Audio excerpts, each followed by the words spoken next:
마이크 잘 들립니까? 예. 네, 반갑습니다.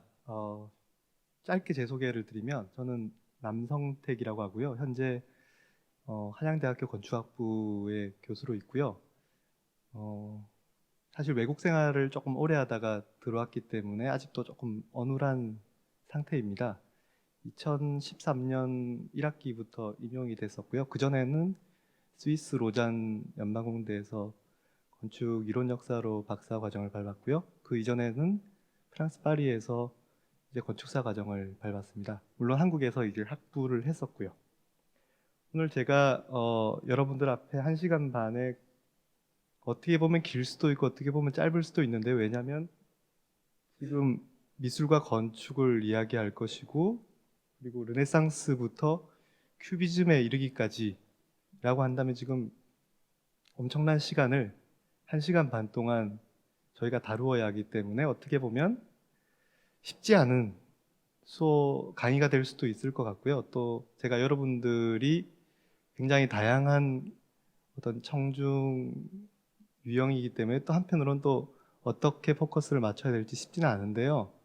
그래서 때로는 조금 정신없고 어려울 수도 있겠다. 마치 롤러코스터 같은 그런 강의가 될 수도 있겠다는 생각은 드는데요. 최대한 짧은 시간 동안 일단 한번 무엇을 우리가 배운다기보다는 그 전에 갖고 있었던 일종의 고정관념들을 한번 조금 내려놓고 한번 새로운 문제점들, 질문들을 갖고 가질 수 있는 그런 기회가 되었으면 하는 생각에서 강의를 준비했습니다. 먼저 이제 예술과 건축, 특히 예술이라고 하면은 그러니까 건축이 예술이냐 뭐 이런 얘기부터 벌써 할 수 있을 것이고요. 예술에서도 뭐 응용 예술도 있을 것이고 장식 미술도 있을 것이고, 그 다음에 우리가 흔히 파인 아트라고 하는 순수 예술도 있겠죠. 제가 말씀드리는 이 아트는 순수 예술을 이야기하는 것이고요. 그랬을 때 오늘의 주제는 사실은 순수 예술 중에서도 보통 흔히 회화나 조각 뭐 이렇게 또 세분화할 수 있겠지만 주로 회화에 치중할 것이고요. 그러니까 2차원적인 평면을 가지고서 보여주는 예술일 것이고, 건축은 이제 3차원적인 어떤 장르일 텐데요. 그 예술과 건축이라고 하는 것이 때로는 같이 이웃하는 관계이면서 어떨 때는 건축도 예술이다라고 얘기하기도 하고 어떨 때는 건축은 예술이 아니다라고 얘기하기도 하고, 굉장히 많은 이야기들이 일종의 고정관념들이 있고, 그런 와중에서 이제 그런 배경을 줬던 그 시대가 사실은 르네상스라고 생각이 듭니다. 즉 예술과 건축이 분리가 되기 시작한 시점이라는 거죠.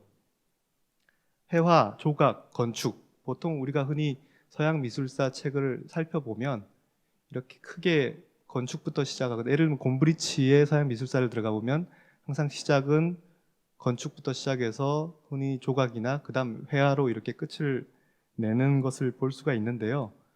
어떻게 보면 비슷하다고 얘기할 수도 있고 분리가 될 수도 있다고 얘기를 할 수 있겠죠. 그 분리가 됐던 시작은 사실은 어떻게 보면 르네상스 시대에 그림과 조각이 건축의 벽면으로부터 떨어지기 시작했던 그 사실 때문이겠죠. 우리가 르네상스 시대를 가장 떠올릴 때 대표적인 인물 중에 하나가 다빈치일 것이고, 그 다빈치의 모나리자라는 그림은 사실은 어떻게 보면 그냥 일반적인 그림이 아니라 초상화입니다.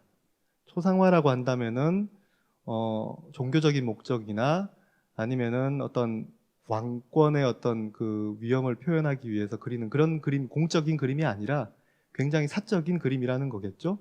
그러면서 그 그림은 여러분들이 루브르를 가보셨을 수도 있을 것 같은데요. 가보시면은 사실은 작은 액자에 걸려져 있는 조그만한 그림이고요. 또 모나리자가 그동안 많이 이렇게 어, 누군가가 훔쳐서 어디 갔다가 발견되고 다시 되찾아오고 뭐 이런 이야기들이 벌어지는 이유가 사실은 이 그림이 액자 속에 담겨져 있고, 그 액자는 즉 벽으로부터 독립되어 있고, 비록 우리가 그림을 벽에 붙어 있는 걸 보지만은 벽으로부터 얼마든지 떨어져서 움직여 다닐 수 있는 거죠. 그렇기 때문에 보통 우리가 박물관이라고 하는 공간 속에서 예술 작품들을 볼 때 그 예술 작품들은 박물관이라고 하는 컨테이너 박스 속에 담겨져 있는 각각의 독립적인 오브제라고 우리가 떠올릴 수 있을 텐데, 그것이 사실은 건축과, 그러니까 미술의 과거의 르네상스 이전의 그 건축을 보았을 때는 일반적인 상황이 아니었다는 거죠. 예를 들면 모자이크라는 것은 건축의 벽면에 그림이 담겨지는 것이고, 그 그림이 분리될 수 없고 일체화되어 있죠. 누가 여기서 이 모자이크를 뜯어가지고 다른 박물관으로 옮기기는 굉장히 어려울 겁니다. 물론 벽을 아예 통째로 덜어내면 가능하겠죠. 또 다른 예로 고딕 성당이라고 우리가 이야기하는, 예를 들면 파리의 노틀담 성당을 우리가 한번 찾아봤을 때 거기에서 가장 인상 깊은 것이 바로 이 스테인 글라스입니다. 이 스테인 글라스는 어떻게 보면 아까 모자이크나 또는 벽에다가 그렸던 프레스코화, 그런 그림들이 여기서는 유리로 대체된 것이죠. 고딕 성당은 이제 점점점 건축의 부재가 가늘어지고, 그러면서 빈 공간들이 많이 생길 것이고, 그 빈 공간은 빛이 들어올겠죠. 그럴 때 유리로 그것을 처리를 할 때 이제 과거에 닫혀져 있는 벽면에 붙어 있던 모자이크화나 프레스코화가 이제 스테인 글라스, 즉 그림으로 담겨지는 거죠. 한편으로는 건축의 벽면이라고 하는 것이 늘 그냥 건축의 단순한 어떤 기능이나 구조적인 목적으로 세워진 것이 뿐만이 아니라 항상 우리가 어떤 메시지를 전달했던 책과 같은 그런 역할들을 했겠죠. 우리가 노틀담 대성당의 파사드를 보면 많은 장식들이 있고, 그 중에 정문에 보시면 이런 부조들이 붙어 있어요. 이런 부조들이나 스테인 글라스, 즉 조각과 그림들이 종교 건축에서는 성경의 어떤 메시지들을 전달하는 그런 역할들을 했겠죠. 그런 것들은 사실은 고딕 성당뿐만 아니라 그 전에 아주 옛날 시대를 들어갔을 때 그리스 시대의 신전을 가보시면은 거기에 각종 장식들이 있고, 그 장식들이 굉장히 생생하게, 이게 때로는 이 장식들이 건축이 있고 거기에 단순하게 덧붙어 있는 것처럼 느껴지지만, 실제로 이 건축에서 그러니까 올림푸스 신들이 이제 거인족과 싸우는 그런 전쟁의 이미지들을 묘사를 했는데요. 이 구조를 만약에 떼어냈을 때 과연 이 건축은, 떼어내져 있는 이 건축은 과연 우리가 그 예전에 붙어 있을 때 건축과 똑같다고 얘기할 수 있을까요? 그게 문제라는 거죠. 그 건축이라고 하는 것이 단순하게 어떤 그림의 캔버스를 제공하고, 그 다음에 어떤 그림이 그 다음에 부차적으로 붙는다고 한다면 우리가 굉장히 분리적으로 생각을 할 수 있겠지만, 사실은 우리가 어떤 공간에 들어갔을 때 그 공간을 느끼는 순간 그것은 단순하게 건축의 벽면뿐만이 아니라 그 벽면에 담겨져 있는 각종 이미지들이 3차원적인 경험을 만든다고 할 수 있을 것 같아요. 이집트 시대로 갑자기 또 뛰어넘어가서 보면은 이집트의 많은 그 벽화들이, 우리가 학자들이 저 벽화들을 옮겨서 이렇게 채색해서 그림을 그렸을 때 이 그림과 실제 현장에서 보았을 때의 그림이 이미 달라요. 그러니까 이미 그전 이미지와 건축의 현장에서 봤을 때의 이미지가 다르고, 그러니까 그림 자체도 다르고, 또는 이 건축에서 이 그림을 분리했을 때 과연 우리가 이 건축을 제대로 인식할 수 있을까? 그것도 굉장히 어렵다는 거죠. 더 넘어가서 프랑스의 라스코 벽화가 동굴에 있었죠. 그 동굴의 각종 표면들이 다 이런 자연의 모습들을 담아서 그림을 그렸는데, 결국은 우리가 이 공간 속에서 느끼는 것은 단순한 2차원적인 그림이 아니라 3차원적인 표면이고, 그 표면들이 우리들로 하여금 이 공간의 기억들을 만든다는 거죠. 굉장히 단순하게 분리해서만 따져볼 수 없다는 것을 알 수 있어요. 근데 어쨌거나 르네상스 시대부터는 아까 조금 전에 일련의 그 역사적인 그림과 건축 또는 조각과 건축이 결합되어 있는 상황 속에서 우리가 굉장히 공적인 목적으로 또는 종교적인 목적으로 그림이 발달했고, 거기에 건축이 같이 결합되어 있었다가 여기에 르네상스 시대의 피렌체의 메디치라고 가문이, 이제 예를 들면은 이 메디치 영주가 나를 위해서 그림을 그려달라라고 했을 때 그 그림은 굉장히 사유화되기 시작하고 물리적으로 건축과 분리되었기 때문에 이제 우리는 회화, 조각, 건축 이렇게 나누어서 따지기 시작한다는 거죠. 분명한 것은 우리가 작품 위주로 보았을 때는 회화 작품과 건축 작품과 조각 작품은 따로따로 따질 수가 있어요. 그러나 또 하나 간과할 수 있었던 것은 그럼에도 불구하고 그 르네상스 시대에 우리가 작가를 떠올려 볼 때 특히나 대표적인 거장들이라고 했던 아까 다빈치나 미켈란젤로나 라파엘로라든지 이런 작가들이 우리가 화가라든지 또는 조각가 뭐 이렇게 보통 기억을 많이 해요. 근데 그 사람들이 또 한편으로는 건축가들이었다는 것을 간과하고 있는 것이죠. 즉 작품들이 물리적으로 분리가 된 것은 분명한 사실이나 여전히 동일한 작가에 의해서 그 여러 다양한 영역들이 만들어지고 있었다는 거죠.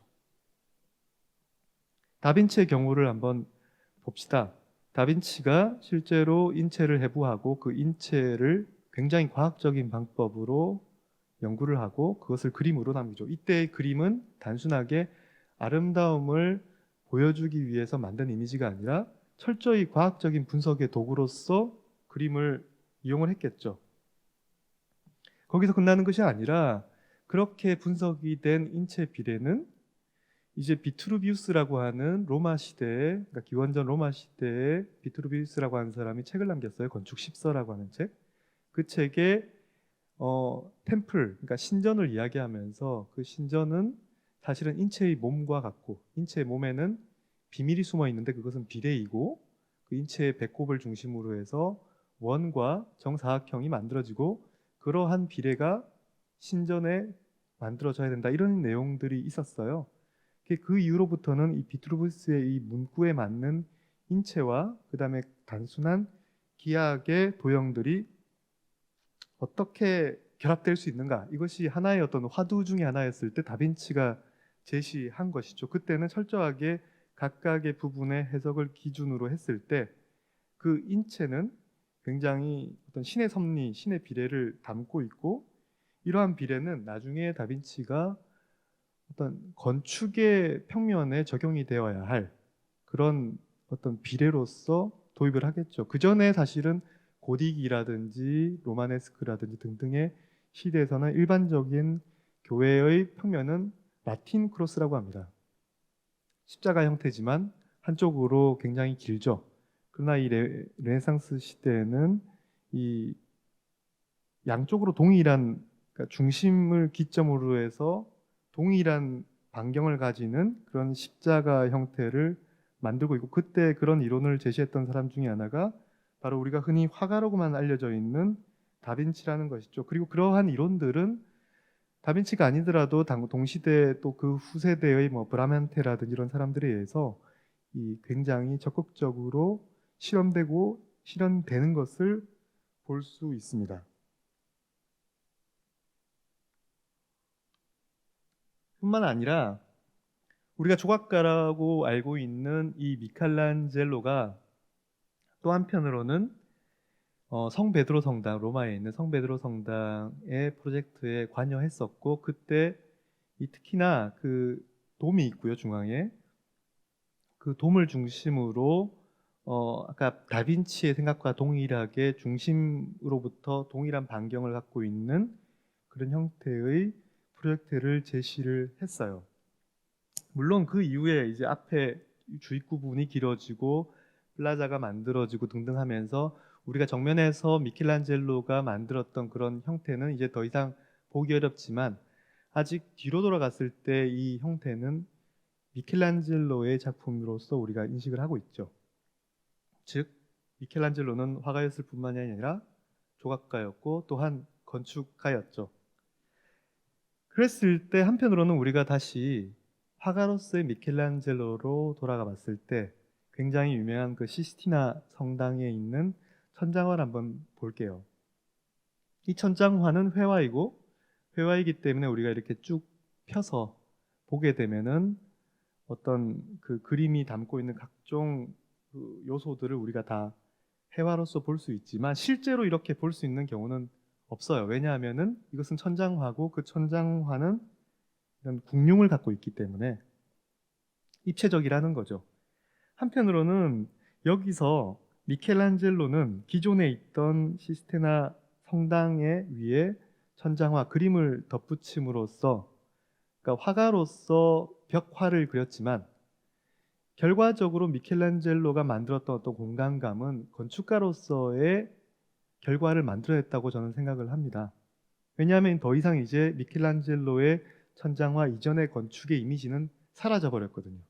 건축의 공간으로서의 이미지를 만든 것은 미켈란젤로라는 거죠. 이렇게 르네상스 시대에 비록 회화가 초상화 같이 액자로 독립되었다고 하지만 여전히 프레스코화가 있었고, 그리고 한편으로는 그러한 각각의 장르들이 훨씬 더 긴밀하게 더 교류했을 거라는 생각을 할 수 있어요. 왜냐하면 한 작가에 의해서 만들어졌기 때문이죠. 코레지오라고 하는 또 작가가 파르마의 두오모의 이 천정 돔 위에다가 그렸던 이 성모승천의 장면의 이미지들은 실제로 물론 투시도의 기법을 이용했기 때문에 점점점 소점으로 사라지고 있는 그런 모습을 볼 수 있는데요. 우리가 여기 밑에 있었을 때는 마치 여기에 이 돔이 투명한 유리돔으로 되어 있고 거기에 무한의 공간으로 그 사람들이 승천하고 있는 그런 이미지들로 보게 되어 있어요. 물론 아직까지는 우리가 건축적인 요소, 즉 이 양쪽에 보이시는 아치 형태의 구조 부분과 그 구조 부분 사이에 있는 비구조적인 면들 위에 건축이 아닌 회화가 그려져 있죠. 그러니까 아직까지는 건축 요소와 그리고 그 사이사이를 채우고 있는 회화적인 요소들이 분리가 되어 있는 것은 분명합니다만, 그럼에도 불구하고 이것은 하나의 어떤 효과들을 만들고 있고요. 이제 곧이어서 르네상스 이후부터는 이제 바로코 또 로코코 이런 시대들, 즉 극단의 장식적인 그런 시대들이 만들어질 것이고, 그런 시대의 건축을 보게 되면 이제 그 내부 속에서는 정말 화려한 장식들이 들어가겠죠.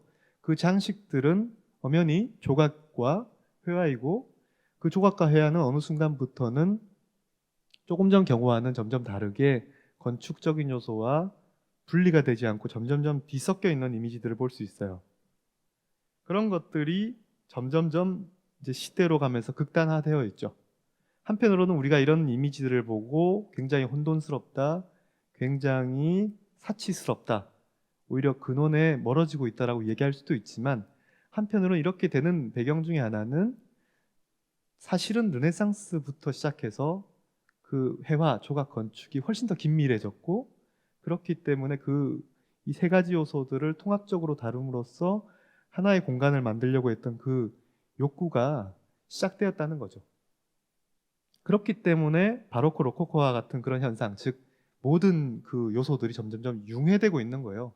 마치 과거에 어떤 스테인 글라스라든지 또는 프레스코아 등등의 그런 그 건축과 회화가 붙어 있었던 그런 시대로 다시 돌아가는 듯한 그런 느낌을 준다는 거죠. 즉 다시 말해서 르네상스로부터 완전히 회화와 건축, 조각과 건축이 독립되었고 별개가 되었다라고 하는 것은 한편으로는 조금 위험하고 성급한 판단일 수도 있다는 얘기죠. 우리가 점점 어떻게 보면 다시 과거의 라스코 동굴이 보여주고 있는 이미지와 건축이 어떻게 보면 서로 점점점 멀어지는 듯 했다가 점점점 다시 돌아오는 듯한 이런 이미지들을 주는 이유 중에 하나는 결국은 건축과 이런 예술이라고 하는 것이 물론 때에 따라서는 점점 멀어지는 모습을 보여주기도 하고 가까워지는 모습을 보여주기도 하지만, 누구도 단정지어서 이것은 별개라고 얘기하기는 쉽지 않다는 겁니다. 그렇다고 만약에 본다면 과연 그러면 건축의 요소는 정말 기능적이거나 구조적인 목적으로만 짓는 것일까? 우리가 아까 조금 전 보셨듯이 벽이라든지 기둥이라든지 보라든지 아니면 아치라든지 이런 건축적 형태와 그 사이에 있는 그 간극, 그 사이에 비어져 있는 표면들을 회화가 자리 잡기 시작했던 것을 보았어요.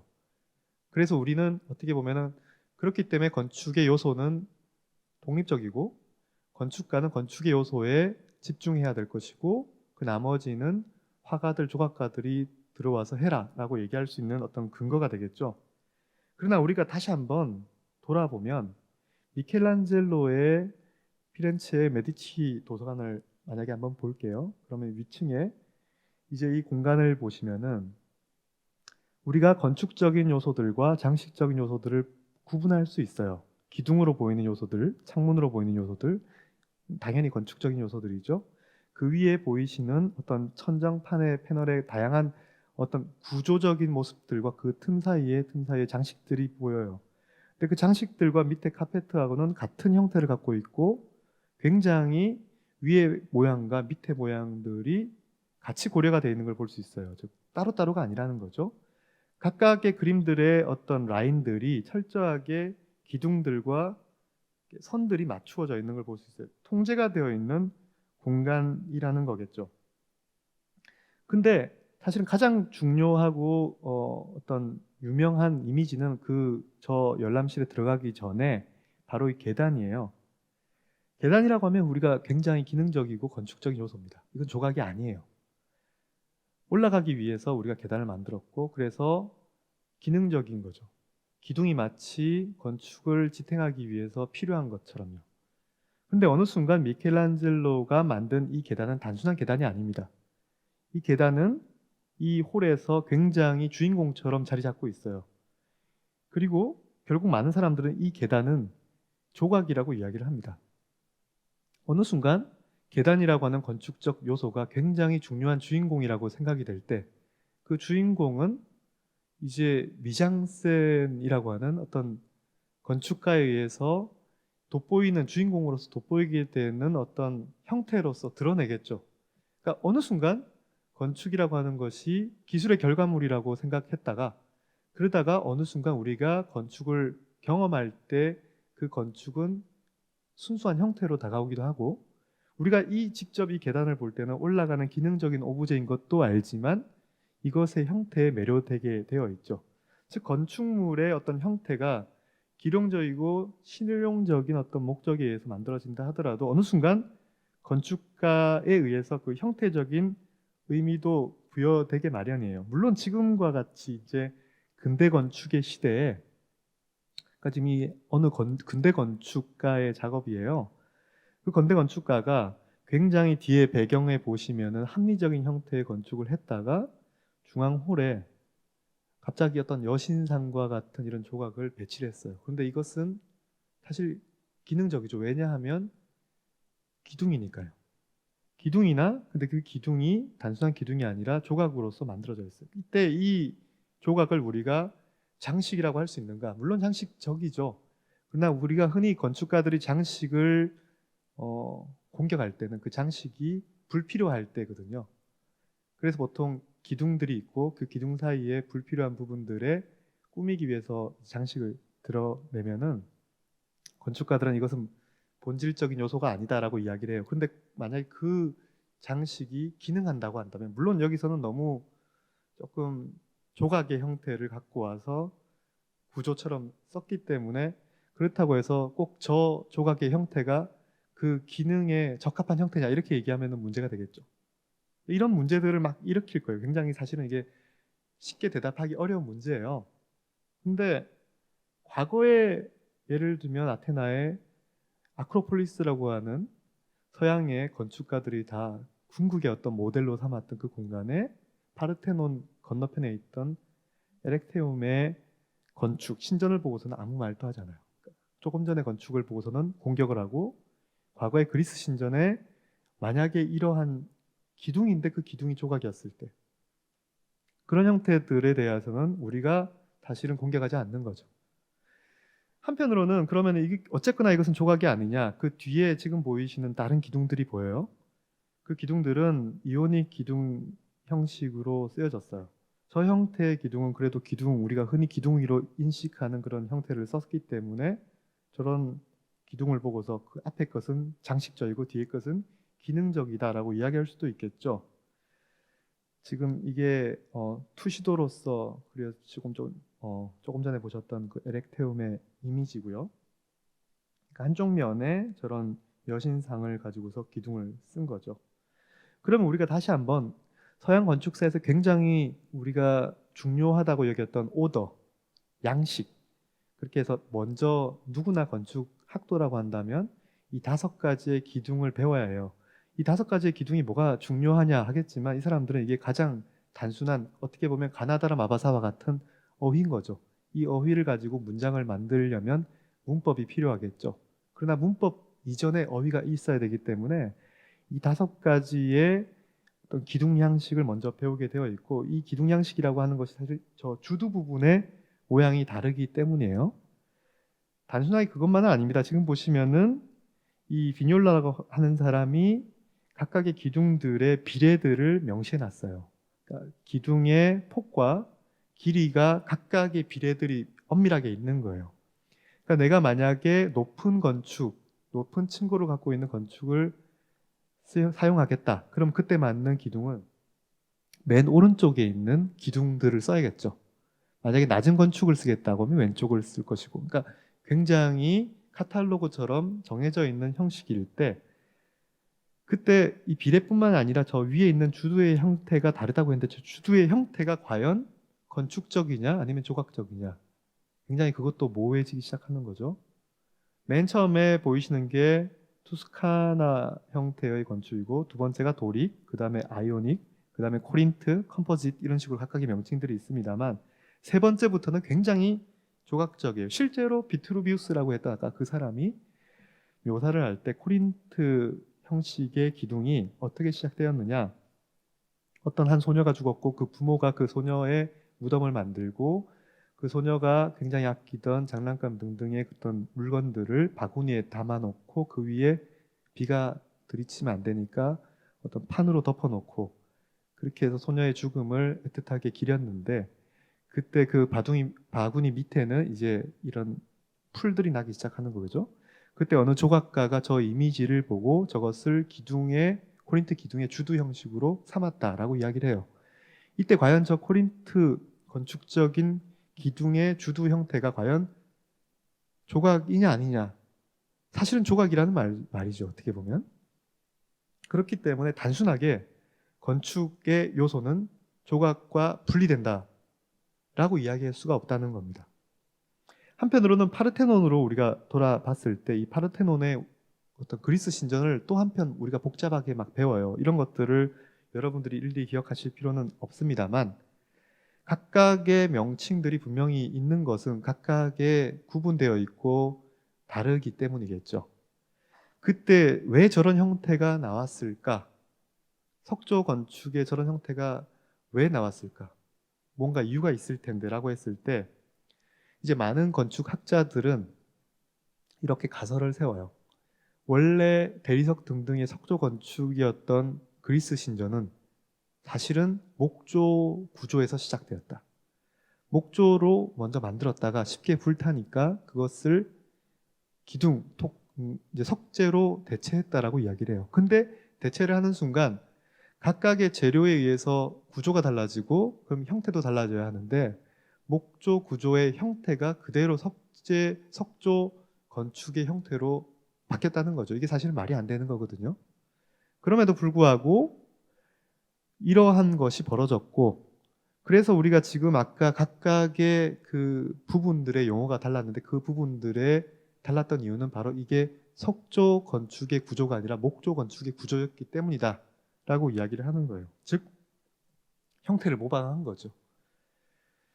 로지에라고 하는 계몽주의 시대의 어떤 신부는 나중에 건축에 대한 에세이라는 책을 냅니다. 그 책에 이런 오른쪽에 보이시는 것처럼 여신이 손가락을 이렇게 가리키면서 갑자기 건축이 태동했다라는 이미지를 만들었고, 저것이 원시 오두막이라고 하는 굉장히 중요한 건축 이론을 만들어요. 즉 건축의 시작이 이러했고 저 시작 때 보여지는 모든 요소들이 사실은 시작 처음이었고 본질이었다. 저것을 저 본질로 돌아가자 할 때는 저 이미지로 찾아가는 거겠죠. 저 이미지는 기존에 실제 존재하는 나무들을 뿌리채 지금 박혀 있습니다. 거기를 잘라서 그 자른 가지를 가지고서 볼을 만들고 그 다음에 삼각 기둥을 만들어요.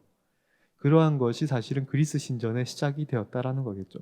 즉 저기에 있는 그리스 신전의 석조 기둥, 특히 여기 파르테논의 도리 기둥, 가장 비조각적인 형태의 기둥도 나무의 형태를 굉장히 단순한 형태로 만든 것이다라는 이미지겠죠.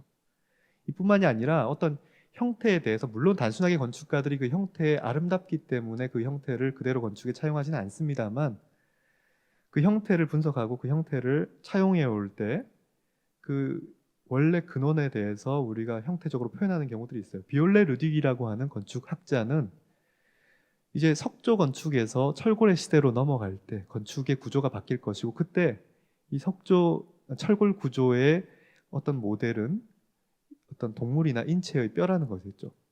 그 뼈대 관절의 접합 부분과 철골 구조의 접합 부분이 굉장히 흡사하기 때문에 그 형태를 모방해서 건축 구조가 따라가야 한다라고 할 것이고 나중에 가우디라고 하는 바르셀로나의 건축가의 건축을 보시면은 거기에 각종 이 우리가 알 수 없는 형태 그러나 실제로 자연에 존재하는 형태 솔방울이라든지 아니면 여기 보이시는 뼈와 같은 그런 형태들을 건축가가 직접 그것을 물론 교훈을 거기서 배우고 근데 궁극적으로는 그 형태를 그대로 표현하고 있는 것을 볼 수 있어요. 그렇기 때문에 이 가우디의 건축은 굉장히 우리가 조각적으로 인식이 되는 거죠. 그 각각의 건축적인 요소들이.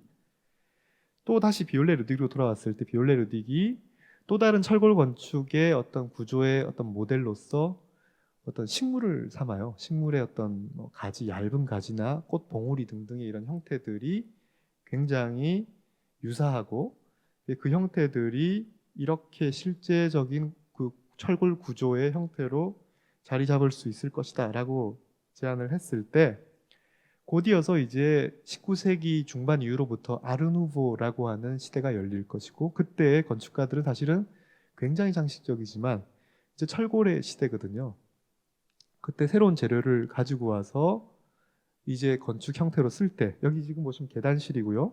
오르타라고 하는 벨기에 건축가가 만든 타셀 아파트인데 그 계단실에 계단의 그 기둥들을 보시면 철골 기둥이고 거기에 있는 형태가 마치 어떤 갈대라든지 식물의 형태를 띠고 있고 그뿐만이 아니라 거기 난간이라든지 그다음에 바닥, 벽 모든 형태들이 조화를 이루고 있죠. 심지어는 여기 보이시는 등까지요. 등까지 마치 튤립 꽃처럼 보여주고 있는 이미지들을 볼 수가 있어요. 전부 다 각각의 요소들 전부 다가 우리가 흔히 건축적인 요소라고 쉽게 이해하는 기둥뿐만이 아니라 난간, 모든 전등까지 그런 어떤 하나의 형태를 모방해서 모티브로 삼아서 만들어지고 있는 거죠. 그때 우리는 게잠트 쿤스트 베르크라고 하는 독일 용어 이걸 줄이면 게잠트가 토탈이고 쿤스트가 아트고 베르크가 워크 그러니까 토탈 아트 요새 토탈 디자인이라는 표현을 많이 쓰죠. 그 총체적 예술의 가장 사실은 좋은 장르가 물론 나중에 그 오페라 극작가였던 바그너에서 굉장히 발달된 이론이고 이것이 오페라라고 하는 무대에서 토탈 아트라고 하는 개념이 굉장히 실현될 수 있겠죠. 그랬을 때 그 오페라가 어떻게 보면 일상생활을 극예로 올린 거잖아요. 그건 어떻게 보면 건축적인 공간을 극화한 겁니다. 그것처럼 바로 일상의 건축 공간이 이런 토탈 아트로서의 좋은 어떤 주제가 될 수 있을 거라는 거죠. 다시 한번 아르누보 시대의 벨기에 건축가 엉리 반드벨드라고 하는 건축가를 한번 떠올려 볼게요. 우리가 흔히 건축가라고 알고 있지만 이 사람은 화가였고 그러나 어느 순간부터는 이렇게 자기 이름을 걸고 새로운 형태, 그러니까 과거의 형태가 아닌 새로운 형태. 그래서 아르누보, 뉴 아트라는 표현이 만들어지겠죠. 그 형태를 도입을 할 때 그 형태는 순수 예술에서 그 형태를 보여주는 것이 아니라 화가였던 순수 예술가였던 어떤 앙리 반드벨드가 일상 오브제들, 일상 속에서 볼 수 있는 여기 지금 보시면 그 주거에서 볼 수 있는 각종 카페트라든지 가구라든지 뭐 또는 벽지라든지 뭐 별의별 주거를 구성하는 모든 요소들, 오브제들을 갑자기 화가가 디자인하기 시작해요. 왜 갑자기 그렇게 됐느냐? 그리고 왜 다시 건축가가 되었느냐라고 했을 때 어떤 질문에 앙리 반드벨드가 이제 말년에 대답을 하기 시작합니다. 그것은 형태의 거짓말에 반대하기 위해서라고 이야기를 합니다. 즉 앙리 반드벨드는 이때 결혼을 하게 되고 우리가 결혼을 하면은 이제 신혼집을 꾸며야 되잖아요. 그때 어떤 자기의 환경에 대해서 한번 관심을 가졌겠죠. 그때 그 일상 속에서 발견할 수 있던 오브제들이 다 거짓 형태였다는 거죠. 과거의 형태를 그대로 쓰고 있다는 겁니다. 그래서 그런 환경 속에서 살 수 없었기 때문에 내가 각각의 오브제들을 디자인할 수밖에 없었다. 그리고 그 오브제들을 담을 수 있는 건축 또한 거짓된 형태였기 때문에 자기 오브제를 담을 수 있는 공간이 필요했고 그것이 자기 건축이었다. 즉 화가가 일상 오브제들을 디자인하기 시작하고 그 다음에 그 일상 오브제들이 담기는 공간, 건축을 디자인하기 시작하는 거죠. 그러니까 어떻게 보면은 화가, 건축가, 조각가 굉장히 우리가 분리하기 시작했지만 그것은 어떻게 보면 20세기 초반까지만 해도 여전히 많은 건축의 다수의 건축가들은 화가였고 그리고 화가들이 일상적으로 자기 예술작품뿐만이 아니라 자기 아뜰리에 공간을 바꾸기 시작하고 그러다가 심지어는 자기의 집을 직접 디자인하는 경우들이 있어요. 그리고 사실 지금 현대 미술가들을 잘 보시면 이 사람들은 굉장히 사회의 현실적인 문제, 공간적인 문제에 관심을 많이 갖고 있고 굉장히 건축적인 주제를 건드리고 있는 것을 사실 볼 수 있어요. 즉, 이 굉장히 각각의 그 건축가, 조각가, 화가들이 이게 완전히 분리된 작업들이 아니라는 거겠죠. 양리 반드벨드가 디자인한 집을 보시면은 여기에 들어가는 각종 오브제들은 다 앙리 반드벨드의 디자인된 모든 것, 의자, 그 다음에 접시, 나이프 등등까지 게다가 심지어는 여기 속에 정확하게 저 그림이 액자가 저 위치에 담겨져야 되는 거죠. 모든 요소들 예술까지 포함해서 삶과 예술을 결합시키고 거기에 옷까지, 슬리퍼까지 어느 침실에 맞는 슬리퍼가 따로 있어야 되는 거겠죠. 이런 것들 다 한 작가가 디자인하는 거죠. 이런 전통이 어떻게 보면 우리가 지금 인더스트리얼 디자인, 산업 디자인이라고 하는 어떤 영역으로까지 이어지게 되는 거죠. 가장 그 산업 디자인의 시작이었다고 우리가 이야기하는 피터 베렌스라고 하는 사람은 화가 출신의 건축가였죠. 이 건축가가 이 독일의 거대 전기회사인 AEG라고 하는 이 전기회사의 모든 어떤 형태들, 만들어내는 제품들, 건축들, 포스트들, 그 다음 심지어 폰트, 글자체까지 어떤 예술적으로 통제해야 될 때 피터 베렌스를 1907년에 고용해서 피터 베렌스에 의해서 이렇게 포스터뿐만이 아니라 생산되는 모든 제품들의 형태를 다듬고 그 형태들을 카탈로그로 만들거나 포스터를 만들 때 그 포스터 또한 베렌스의 작품이겠죠. 게다가 공장이나 각종 전시회 같은 것들을 다 한 사람이 베렌스가 만들 거예요. 그래서 지금 여기에 보이시는 앞에 있는 이 등이 굉장히 유명한 피터 베렌스가 디자인한 등이었고 그 뒤에 보이시는 게 근대 건축사에서 굉장히 중요한 피터 베렌스가 디자인한 신전과 같은 공장이었고 이 포스터 또한 피터 베렌스가 디자인한 모든 것들이 다 한 작가에 의해서 통제가 되고 있는 걸 볼 수 있어요. 이제 대중적으로 많이 알려진 그 1919년도에 시작되었던 바우하우스, 바이마르에서 처음 만들어지고 데사우로 옮겼다가 베를린에 1933년도에 마지막으로 문을 닫게 된 이 바우하우스, 바우 하면은 컨스트럭션이란 뜻일 것이고요. 하우스, 집. 사실 건축학교예요. 처음 만들었을 때 이 팜플렛의 이미지는 고딕성당입니다. 고딕성당이라고 하는 것이 모든 세대들이 힘을 합쳐서 모든 공동체들이 힘을 합쳐서 모든 장인들이 힘을 합쳐서 하나를 만들어내는 것이죠. 그런 것처럼 이 바우하우스에서는 기술적인 장인들뿐만이 아니라 건축가, 게다가 우리가 여기 밑에 있는 이름들 보면은 굉장히 유명한 화가들까지 다 같이 포진해서 여기서 아뜰리에를 운영을 하고 학생들 교육을 시켜요. 근데 그 아뜰리에들이 다 보면은 무슨 메탈 아뜰리에, 나무 아뜰리에 등등을 해서 실제로 디자인하고 있는 것들은 일상적인 오브제들, 여기서 보면 사실 말도 안 되는 형태 같아 보입니다만은 이런 요람이라든지 가구라든지 전등 등등의 것을 다 디자인하고 나중에 바우하우스 건축가들이 자기의 건축을 만들 때는 그 건축 내부에 들어가는 모든 요소들은 당연히 바우하우스의 오브제들로 들어가야 될 겁니다. 지금 보시면 이 밑에 있는 의자라든지 막셀 브로이의 의자라든지 모든 제품들이 가능한 다 바우하우스의 그 작품이라는 걸 볼 수가 있어요. 토탈 아트인 거죠. 두 번째 파트는 즉 건축과 예술이 그렇게 분리된 것이냐라는 질문에 대해서 어떻게 보면 건축과 예술이 굉장히 하나의 통합을 이루고 있는 시대일 수도 있었고 르네상스로부터 비롯해서 또 한편으로는 단순한 형태적인 어떤 이야기가 아니라 그 창조의 어떤 프로세스, 이론들이 있을 거잖아요. 어떻게 이 형태를 만들어낼 것인가에 대한 이론들이 굉장히 밀접하게 공유가 되는 시점이에요. 한편으로는 이 르네상스라고 하는 것은 건축가도 그러하고 예술가도 장인으로부터 독립되기 시작하는 시대입니다. 예전에는 모자이크를 만드는 사람들은 장인이었고 건물을 만드는 사람들도 장인이었지만 르네상스로부터 우리는 아티스트의 누군가를 기억하는 겁니다. 지금 조토라든지 아니면 브루넬레스키라는 이름을 기억하기 시작하는 것이고 장인은 우리가 기억하지 못하잖아요. 마찬가지로 건축가도 어떻게 보면 장인으로부터 분리가 된 거죠. 어떻게 보면은 건축가와 예술가가 분리가 된 것이 아니라 장인으로부터 독립되기 시작한 시점으로 볼 수가 있어요. 르네상스를 열었다고 이야기하는 브루넬레스키를 한번 볼게요. 브루넬레스키는 처음에 조각가 교육을 받았던 그러니까 조각가입니다.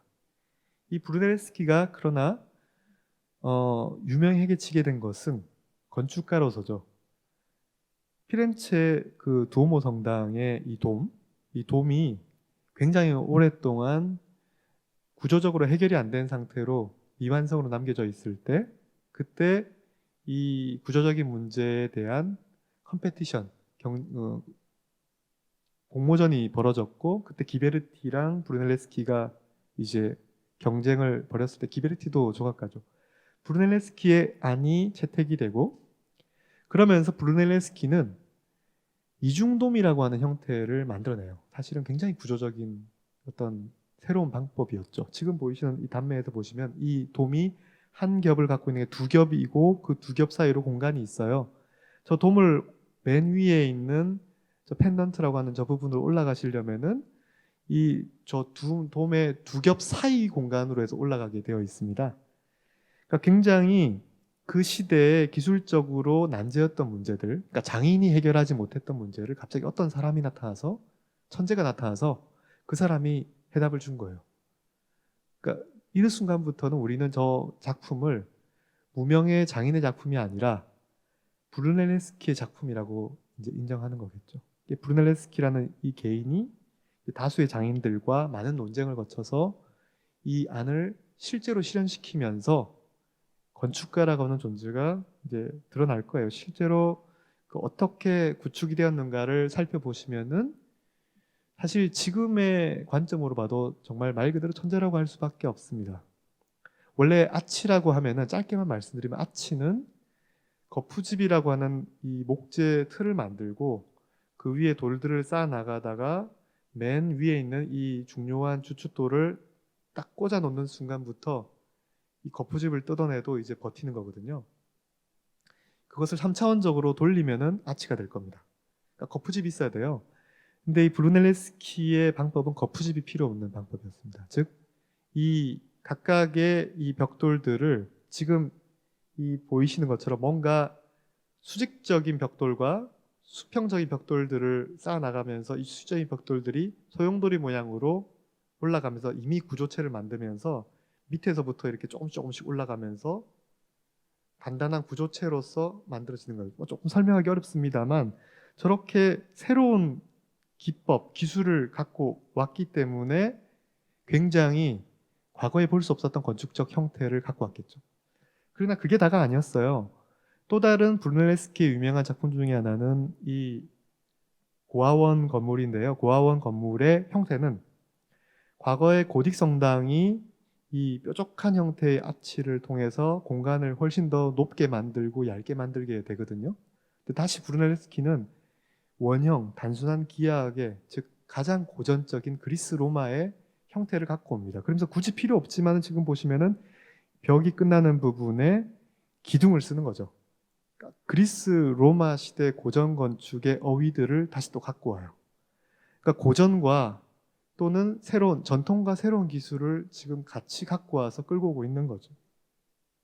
타프리라고 하는 학자에 의하면 이러한 시도가 새로운 예술을 만들었던 것은 첫 번째 고전성의 회복, 즉 전통이죠. 두 번째 기술적 발명. 근데 세 번째가 지금 이야기할 부분인데요. 공간 표현 수단으로서의 투시도이다.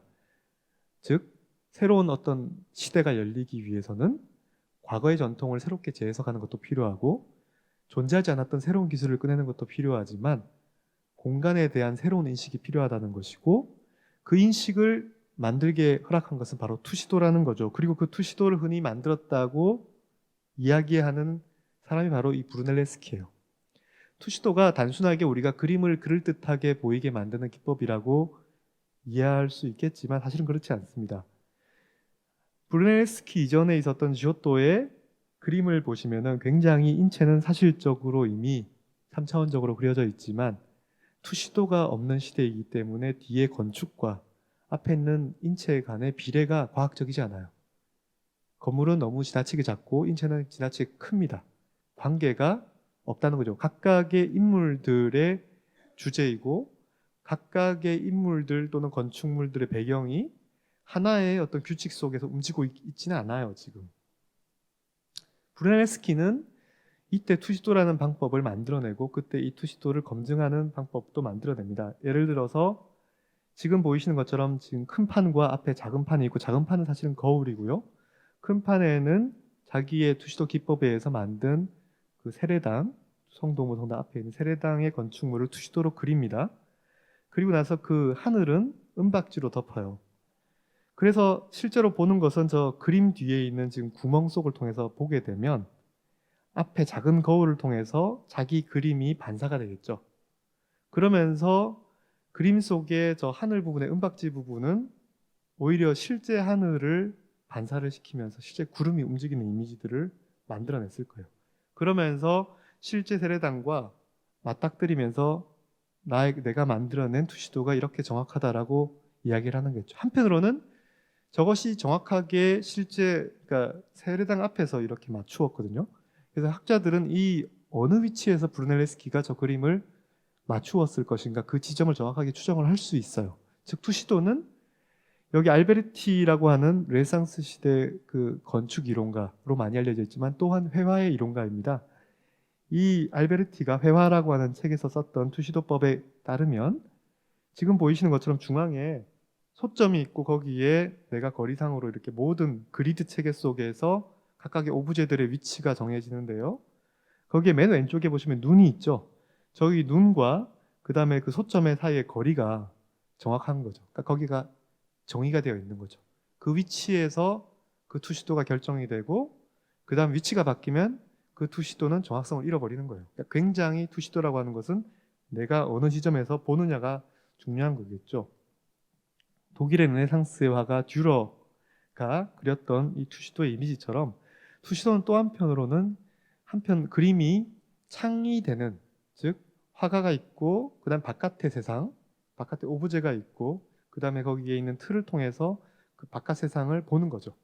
바깥 세상을 나의 과학적인 그리드 체계의 틀로서 인식을 하는 그런 방법이 있는 것이고 그런 방법들은 어떻게 보면 그 창 뒤에 실제 오브제가 있든 실제 오브제가 아니라 그냥 단순한 그림이든 그것이 그 형태, 3차원적인 그 형태, 공간감의 깊이를 그대로 표현을 해야 되는 겁니다. 마사초의 그림을 보면요. 이 그림은 알베르티가 건축가로서 디자인했던 산타 마리아 노벨라의 내부를 들어가 보셨을 때 왼쪽 벽면에 그냥 정말 민벽에 그려져 있는 그림이에요. 그 그림에 있는 이 이미지를 잘 보시면은 어느 한 지점에서 보았을 때 저 그림은 정확하게 지금 오른쪽에서 보시는 이 단면은 사실은 존재하지 않는 단면이에요. 이 단면은 마사초의 그림이 갖고 있는 공간적 깊이감을 만약에 공간화해서 그렸을 때 이 공간은 내가 저 위치에서 볼 때 실제 마사초의 2차원적인 그림과 실제 3차원적인 건축의 공간이 동일하게 보아져야 될 것이다라는 그런 것을 그대로 보여주는 겁니다. 저 위치에 벗어나면 어느 순간부터는 사실은 그림은 왜곡되기 시작하겠죠. 또 한편으로는 잘 보시면은 지금 이 마사초의 그림 중앙에 예수가 있고 그 뒤에 하나님이 있고 앞에 보면 성모 마리아 성인들이 이렇게 있는데 그 사람들이 그 어떤 무대장치 위에 있는 거잖아요. 그 무대장치가 건축이라는 거죠. 그 건축적인 어떤 공간이 투시도에서는 어떤 회화적인 무대장치로 보여줄 뿐만이 아니라 투시도를 검증해주는, 보여주는 가장 좋은 수단이 건축이라는 거죠. 또 한편으로는 그렇기 때문에 이 마사초가 흥미롭게도 지금 보여주고 있는 이 그림 속에서의 건축은 아까 조금 전에 보여드렸던 이제 막 최근에 이 브루넬레스키가 보여주었던 새로운 건축의 이미지들을 그대로 그림 속에 보여주고 있어요. 마치 건축 잡지가 최근에 예를 들면 동대문 DDP라는 건축이 사진으로 찍어서 보여주는 것처럼 회화라는 방법을 통해서 건축적인 어떤 형태를 지금 보여주고 있는 거죠. 투시도라는 것은 회화적인 요소가 아니라 그러니까 회화적인 기법이자 건축적인 기법이라는 거예요. 또 한편으로는 투시도를 통해서 그 건축이, 그 공간이 가장 이상화된다면 어느 순간부터는 그 건축을 디자인할 때부터 가장 투시도로 이상화될 수 있는 공간을 지향하게 될 겁니다. 이 그림에서 지금 보시면은 예수가 십자가에 못 박혀 있기 전에 이제 막 채찍질을 받고 있는 장면이 왼쪽에 펼쳐져 있어요. 굉장히 대칭적이고 규칙적이고 신성의 공간이죠. 오른쪽은 굉장히 픽토레스크, 규칙이 없고 뭔가 세속적인 이야기들이 녹아나고 있는 그런 공간이 보여지고 있어요. 투시도가 있고 투시도가 제대로 적용이 되는 공간은 굉장히 우수한 공간이고 완벽한 공간이고 그것이 잘 적용이 되지 않는 이런 막 우연한 사고에 의한 공간은 그렇지 않다는 거겠죠. 어느 순간부터는 투시도가 결정이 되면 내가 건축가라고 한다면 왼쪽과 같은 공간을 만들어야 될 것이고 투시도를 만들었다고 이야기하는 브루넬레스키가 건축 공간을 만들 때는 자기의 건축 공간의 내부는 철저하게 투시도적, 즉 3차원적인 그리드 체계가 가장 잘 실현된 건축이어야 할 겁니다. 이것은 단면이고요. 지금 왼쪽에서부터 들어와서 오른쪽에 이제 진행을 하면은 중앙에 돔이 있는 부분이 있고 그 다음에 작은 기도당이 더 깊이에 있는 공간을 볼 수 있습니다. 지금 이 평면도에서 밑에서부터 위로 올라갔을 때 아까 끊어버린 단면이 조금 전 보신 거고요. 거기에 보시면 이미 바닥에 지금 각 그 라인들이 있어요. 그러니까 저 라인들이 그냥 아름답기 위해서 그려진 라인이 아니라는 걸 우리가 알 수 있고 저 라인은 그 벽의 기둥 모양으로 튀어나와 있는 부분과 정확하게 일치하고 천정의 이 돔 부분과 명확히 일치하는 걸 볼 수 있어요. 여기에는 각 건축의 요소들은 철저히 정확하게 있어야 할 위치에 있는 겁니다. 통제되어 있는 거죠. 그리고 우리가 위에서 내려다 보았을 때 이 세계는 굉장히 조화롭고 굉장히 과학적이고 굉장히 수학적인 공간으로 만들어져 있는 거죠. 즉 이때 회화의 핵심은 단순하게 아름다움의 문제가 아니고 또 한편으로는 윤리적이거나 종교적인 문제가 아니라 세상을 실험적으로 분석하는 것이고 그것은 공간의 재평성에 있다는 겁니다. 즉 세상을 먼저 분석하고 그 세상을 다시 그림이든 공간이든 가장 이상화해서 재구축한다는 거죠. 조금 말이 어렵지만은 어쨌거나 과학적이고 객관적인 규칙들이 그림 투시도를 통해서 이제 새롭게 세상을 만들게 된다는 거죠. 단순하게 투시도 이전과 이후의 공간은 그냥 변화가 없는 것이 아니라 변화가 있는 거죠. 이제 투시도 이후부터는 이상도시라고 하는 주제로 예를 들면 공간, 도시를 만들 때는 철저하게 투시도적으로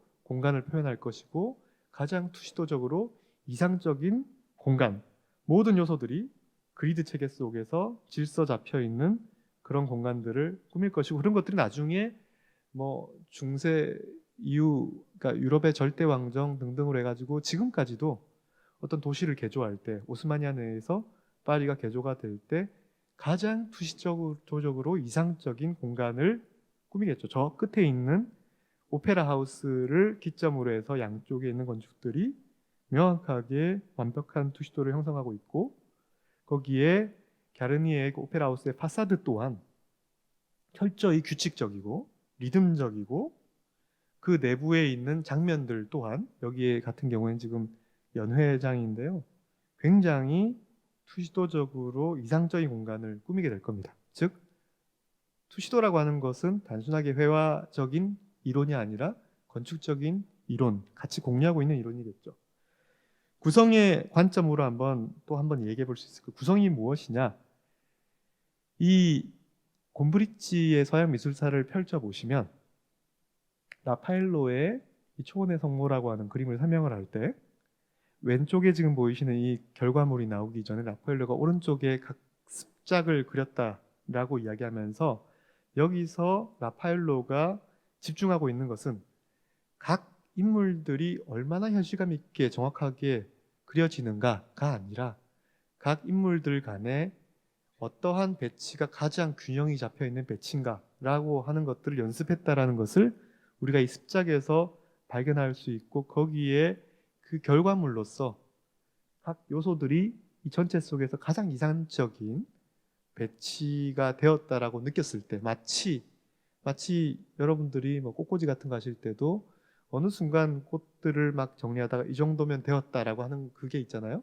그러니까 요소들을 가지고 부분들을 가지고 전체를 만드는 겁니다.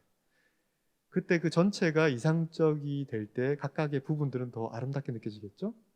그러한 것들이 굉장히 중요한 부분에 그러니까 회화를 읽는 방법이다라는 걸 곰브리치가 이야기하는 겁니다. 실제로 다시 알베르티가 구성에 대한 정의를 해요. 구성이라고 하는 것은 그림 속에서 예를 들면 어떤 주제가 있을 때 라팔로의 아까 주제가 있을 때 그 주제들은 각각의 인체들로 부분을 삼고 각각의 인체들은 각각의 팔, 다리 등등의 부분들로 또 인체를 구성하고 그다음에 각각의 또 부분들은 예를 들면 손톱 등등의 사실은 그림의 면으로 점점 우리가 전체에서 부분으로 쪼개질 수 있고 그 관계들이 의해서 구성이 확정되고 그것이 그림이다라고 이야기를 하고 있는 겁니다. 카라바지오의 그림을 보았을 때 이 그림에 우리가 바쿠스라고 하는 즉 술을 만드는 신이라고 알 수 있는 것들은 지금 주변에 뭐 모자처럼 멸루관처럼 쓰고 있는 것이 포도잎이고 포도주를 들고 있고 그 앞에 있는 각종 과일, 과실들이 이렇게 있는 것들이 장치들이 이 주제를 만들고 있어요. 그러니까 주제를 만드는 데 있어서 그것들이 각 인물들뿐만이 아니라 지금 앞에 머리에 각각의 오브제들 실제로 생명력이 없는 그런 것들조차도 구성에서 굉장히 중요한 부분이고 그런 것들이 주제를 이해하는 데 있어서 쉽게 만들어 준다는 거겠죠. 사실은 주제 없이도 저 오브제들이 아무 어떤 메시지 없이 어떻게 배치되어 있느냐에 따라서 아름다움을 전달하기도 하는 거죠. 그래서 이후로부터 어떤 게 정무라의 시대가 시작이 될 때는 그때 주제가 없어요. 그럼 목적이 무엇이냐? 구성인 거겠죠.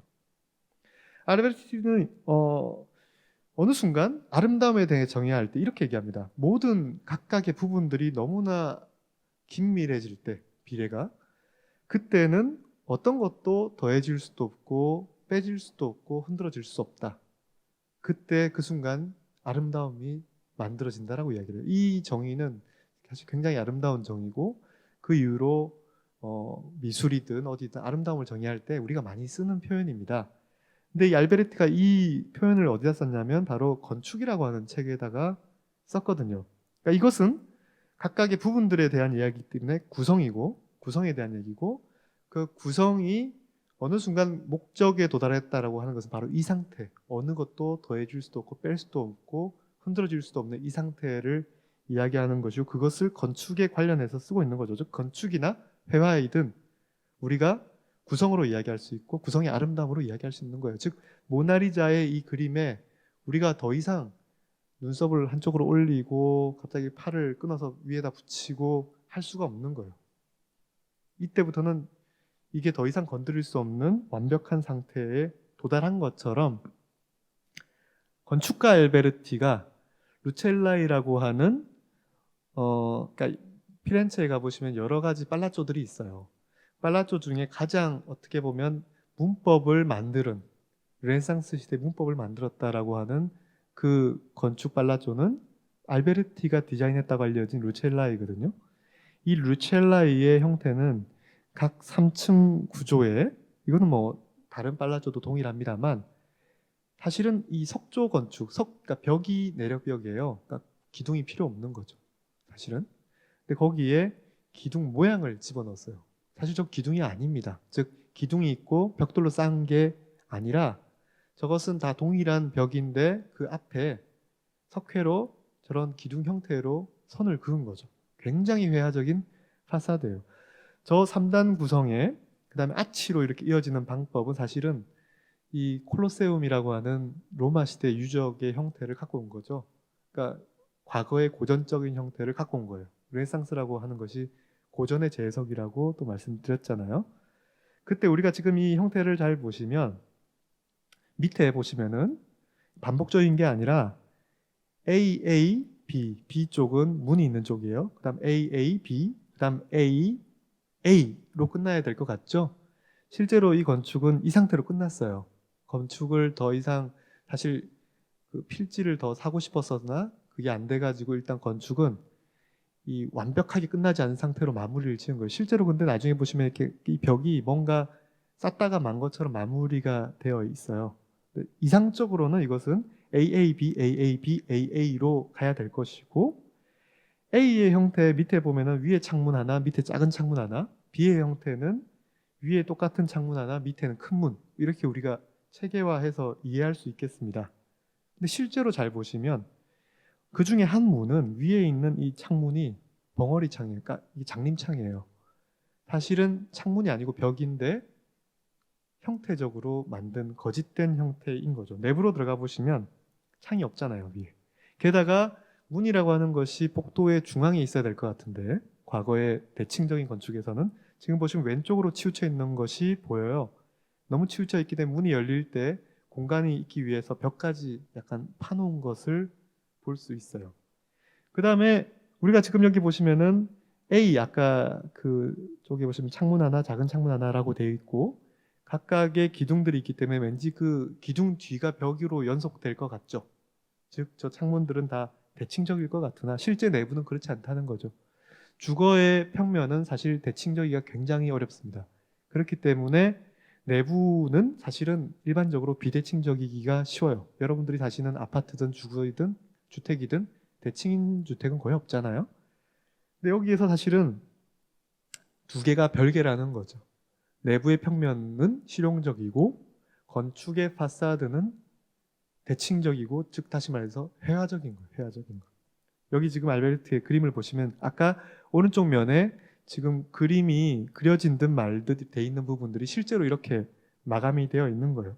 즉 건축가는 건물의 파사드를 도시에서 보았을 때 그림처럼 뭔가 각각의 요소들의 구성을 통한 배 전체를 만드는데 그 방법이 사실은 굉장히 회화적이라는 거죠. 뿐만이 아니라 파사드뿐만이 아니라 평면을 봐도 마찬가지예요. 이제 어느 순간부터는 구성이라는 단어가 건축에서는 거의 그러니까 사실 그림에서도 보면 어느 순간 제목이 구성 1, 구성 뭐 14 이런 게 있어요. 그런 것처럼 건축에서도 건축 요새는 뭐 디자인이라는 표현을 많이 씁니다만 예전에는 건축 창조, 창안 뭐 이렇게 컨셉션 뭐 이런 불어를 막 그러니까 불어로는 꽁셉시용이라는 단어를 써요. 그러니까 그런 단어를 대체할 수 있는 단어가 컴포지션, 꽁포지시용이라는 단어를 쓰면은 이것은 건축을 설계한다는 단어가 되었어요. 어느 순간부터는. 그 중에 하나가 사실은 프랑스로 가면서 보자르 순수 예술 학교가 만들어지고 근데 거기에서 예술가들뿐만 아니라 건축가들이 교육을 받는 거예요. 그때 학교가 만들어질 때 뭔가 이론이 만들어져야 되죠. 그때 이제 많은 이론이 만들어질 때 구성에 대한 이론도 만들어져야 했고 그 중에 하나가 장 니콜라 루이 듀헝이라고 하는 사람이 사실은 에콜 대 보자르, 보자르 학교가 아닌 또 다른 엔지니어 학교, 폴리테크닉 학교, 공병 학교예요. 여기도 사실은 공병들도 군사적인 목적이든 뭐든지 간에 건축을 해야 되잖아요. 다리를 만들고 어떤 도시를 식민지화할 때 거기에 건축을 급하게 해야 되지 않습니까? 거기에도 건축 교육이 있는 거예요. 굉장히 실용적으로 가르칠 겁니다. 그래서 아까 비뇰라의 5가지의 아주 섬세한 오더가 주량에 따르면 그냥 단순한 비례 쭉 그어 가지고 1, 2, 3, 4, 5 똑같은 뭐 토스카나 뭐 그릭 등등 이렇게 쭉 가지만은 굉장히 단순하게 오더를 정리하고, 근데 이것은 부분이 되겠죠. 그 다음 이것들을 어떻게 결합하기 시작하고, 이런 것들이 파사드가 되기 시작하고, 그 다음 이런 것들로 우리가 건물의 입면을 만들 수 있고 평면을 만들 수 있다라는 것을 책을 만들어서 보여주기 시작합니다. 이 책은 굉장히 데이트를 치겠죠. 그래서 뭐 프랑스뿐만이 아니라 사실 당시에 프랑스의 보자르 교육이 이제 전 세계적으로 이제 앞서 나가던 시기였기 때문에 모든 이제 건축 교육으로 확산이 될 겁니다. 그때 이제 듀량은 벽, 기둥들 등이 건물을 구성하는 요소들인 것처럼 건물들은 도시를 구성하는 요소들이다. 즉 건축 디자인이든 도시 디자인이든 건축은 구성이다. 그리고 건축가의 가장 뛰어난 부분은 각 요소들을 만드는 것이 아니라 요소들은 있는 거였잖아요. 구성을 어떻게 하는 것이다. 그것이 바로 건축의 핵심이다라고 이야기를 할 겁니다. 자, 그러면 우리가 르네상스 이후로부터 어느 순간 회화나 건축에서 투시도에 의한 세상을 바라보는 방법, 세상을 창조하는 방법, 그 다음에 구성에 의해서 전체를 만드는 방법에 대한 이론적 공유가 있는 것을 볼 수가 있고, 거의 같은 교육 체계 속에서 우리가 지금 건축가와 또 화가들, 또 조각가들이 양성되고 있는 거예요. 그러다가 어느 순간부터는 큐비즘, 즉 입체주의, 입체파, 피카소 브라크의 입체파가 시작이 되고 어느 순간부터는 갑자기 미술의 혁명이 일어나겠죠. 그때 마찬가지로 건축에도 혁명이 일어납니다. 피카소는 사실 큐비즘을 대표한 사람이지만 당시에 조시 브라크라고 하는 프랑스 화가와 함께 같이 작업을 했고요. 근데 이제 문제는 1914년 되면 1차 세계대전이고 그때 프랑스인인 브라크는 1차 세계대전에 참전하면서 크게 중상을 당한 이후로 예술 활동을 뜸하게 할 수밖에 없는 상황이 되고, 피카소는 이제 스페인 사람이기 때문에 이제 전쟁에 참여하지 않죠. 그 이후로 계속 피카소 혼자 승승장구를 하게 될 겁니다. 어쨌거나 이 큐비즘은 그 이후로 예술의 판도를 바꿉니다. 이 1936년도에 미국의 뉴욕의 모마 모던 아트에 관련된 이제 뮤지엄 박물관에서 큐비즘과 abstract 아트라고 하는 전시를 하게 될 겁니다. 그때 이 도표가 만들어지는데요. 즉 제목에서 이미 말하고 있죠. 큐비즘 그리고 나서 추상예술.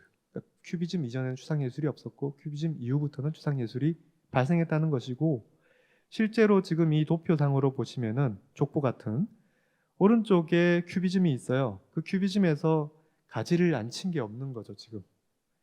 즉 그 이후로부터 뭐 퓨처리즘, 뭐 퓨리즘, 데스틸, 컨스트럭티비즘, 뭐 다다이즘, 바우하우스, 지금 사실 여기 보시면은 회화 운동뿐만이 아니라 퓨리즘이나 바우하우스, 데스틸 이런 것들은 건축 운동으로 더 알려져 있거든요.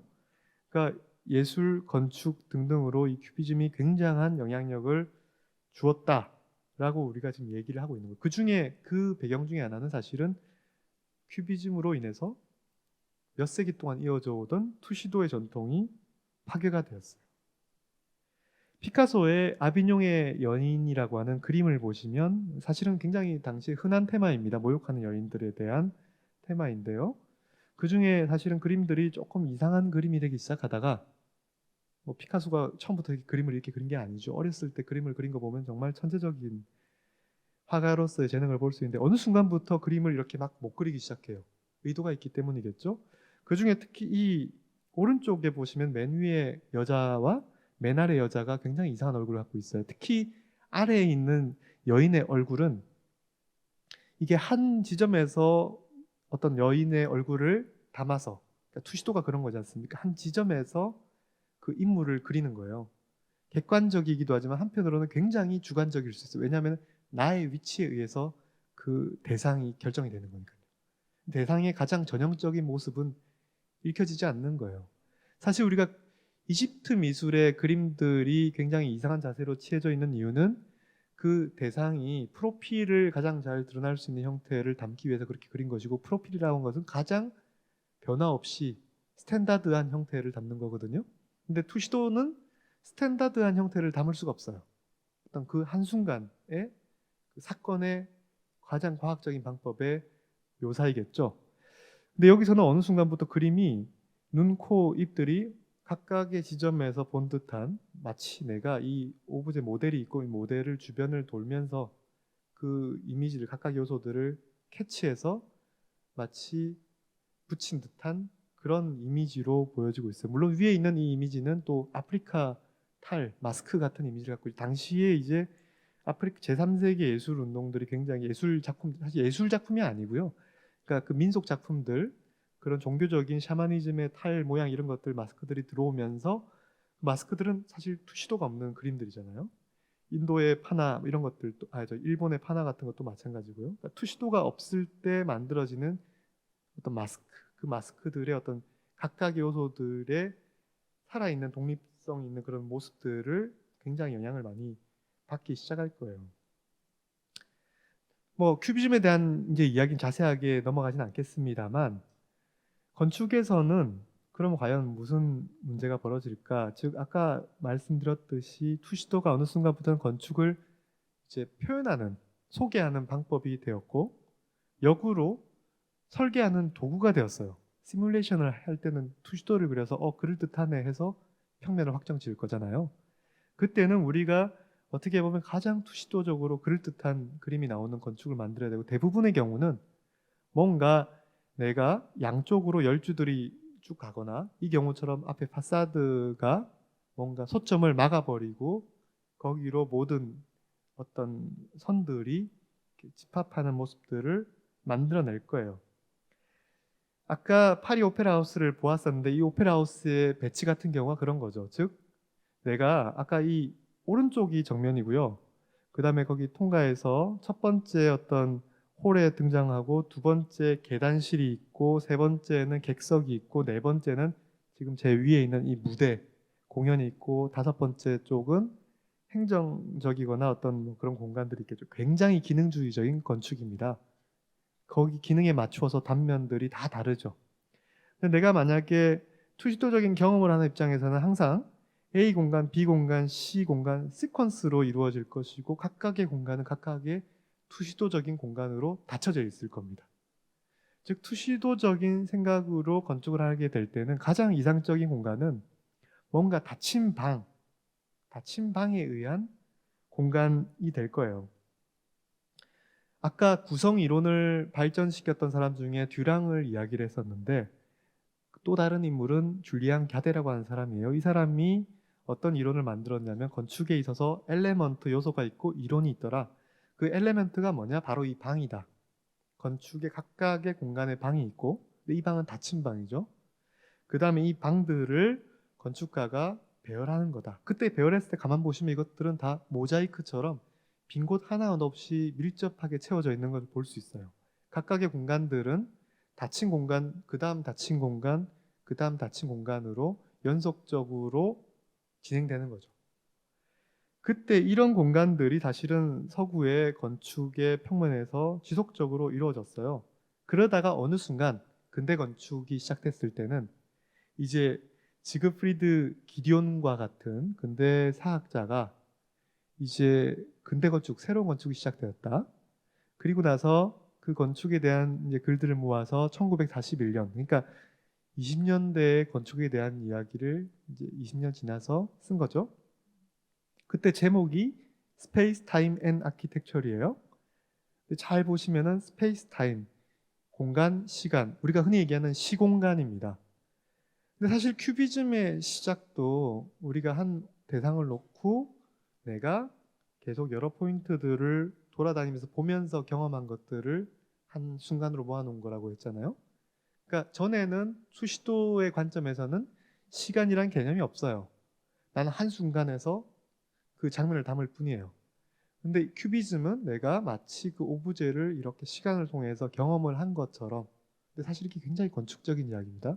왜냐하면 건축은 음악과 마찬가지로 시간이라는 요소가 없을 때 전체를 경험하기가 어려워요. 그때 그 아인슈타인의 상대성 이론 시공간 개념, 그 이 개념이 물론 얼마나 제대로 이해했겠냐마는 미술가들이나 건축가들한테 굉장히 뭔가 영향을 줬겠죠. 아, 시간이라는 개념이 있었지. 공간뿐만이 아니라. 그때 이제 이 기디온은 새로운 건축은 뭔가 시간이라는 개념이 도입이 됐다라는 걸 텐데 굉장히 어려운 말이에요. 근데 그 중에 한 이 표지를 보시면 지금 고속도로입니다. 도로가 뭐죠? 뭔가 아까 제가 그 전에 서구 건축은 다 단절적으로 A, B, C, D 해서 끝이 나는데 끊어지면서 투시도가 여러 장 이렇게 있는 건데 고속도로는 투시도가 만들어지잖아요. 고속도로는 끊임없이 이어지는 공간인 거죠. 그때 이 스페이스 타임의 아키텍처는 희한하게도 뭐 물론 곰브리치가 건축을 다루고 있는 것처럼 건축 사학자도 미술에 대한 내용을 다루고 있을 것이고 사실은 이 가장 주인공 예술은 이 오른쪽에 보시는 이 피카소나 브라크의 큐비즘 그림들이 많이 담길 거예요. 그리고 그것과 관련해서 건축 이미지를 보여주면서 뭔가 지금 이 건축의 현상이 이 큐비즘이 보여주는 이 이미지와 흡사할 것이다 라는 거겠죠. 사실은 조금 더 깊이 들어가 보면 그러니까 물론 해석의 문제입니다. 나는 똑같은 어떤 문제의식을 느꼈고 그것을 내가 어떻게 해석하느냐인데 이 기디오네 같은 경우에는 그 전에 사실 28년도에 프랑스의 컨스트럭션 해가지고 프랑스 건축에 대한 책을 써요. 근데 이상하게 표지가 이번에는 고속도로가 아니라 뭔가 그 기중기, 철제로 되어서 이렇게 막혀져 있는 것이 아니라 끊임없이 그 사이를 투과할 수 있는 그런 이미지예요, 지금. 그러니까 연속적이죠. 계속 동일한 이미지를 쓰고 있어요. 그 중에 기디온이 28년도 이전에 지금 프랑스를 여행하고 나서 경험을 하고 그 경험을 가지고서 컨스트럭션이라는 제목으로 책을 냈지만 사실은 건축에 대한 얘기를 하고 있는 겁니다. 그때 그 지금의 건축이 뭔가 보여줘야 한 공간은 바로 지금 에펠타워가 보여주는 공간이다. 계속 변화하는 시선과 내외부 공간의 관통은 건축가나 화가들, 큐비즘 화가들이 공간의 새로운 개념을 실현하기 이전에 경험되었다. 실제로 이 에펠타워는 다 막혀 있는 게 아니고 뚫려 있고요. 물론 뭐 그 내부 공간 있죠. 그러나 지금 이 에펠타워를 이야기하고 있는 지금 사진은 에펠타워의 구조물은 원래 막혀 있어야 되잖아요. 거기 다 뚫려 있는 거죠. 그 사이로 엘리베이터를 타고 올라가잖아요. 대각선으로. 지금도 마찬가지죠. 이때도 마찬가지입니다. 올라가면서 찍은 거예요, 지금. 그러니까 막혀 있다고 생각하는 구조물 사이로 계속 끊임없이 이어지면서 찍을 때 심지어는 그 또 이 구조물, 세부 구조물 사이사이로 다 관통되는 이러한 이미지가 바로 건축이 지향해야 돼. 건축의 내부는 다 뚫려야 한다라는 걸 것이고요. 이것은 건축에서는 또 다른 어떤 전통이 어떤 상자 건축. 그러니까 저 건축이 그냥 박스다가 아니라요. 즉 닫혀져 있는 박스 같은 방으로 구성된 그런 건축. 그게 꼭 박스가 아니어도 됩니다. 그러나 코너가 엄밀하게 닫혀져 가지고 이게 박스든 삼각형이든 원이든 육각형이든 닫혀져 있는 공간. 그것을 기반으로 했던 건축. 그 건축이 아니라 그 박스들이 다 부서지면서 그러면 그다음부터는 박스가 없이 끊임없이 이어질 수 있겠죠. 그런 전통이 만들어질 거예요.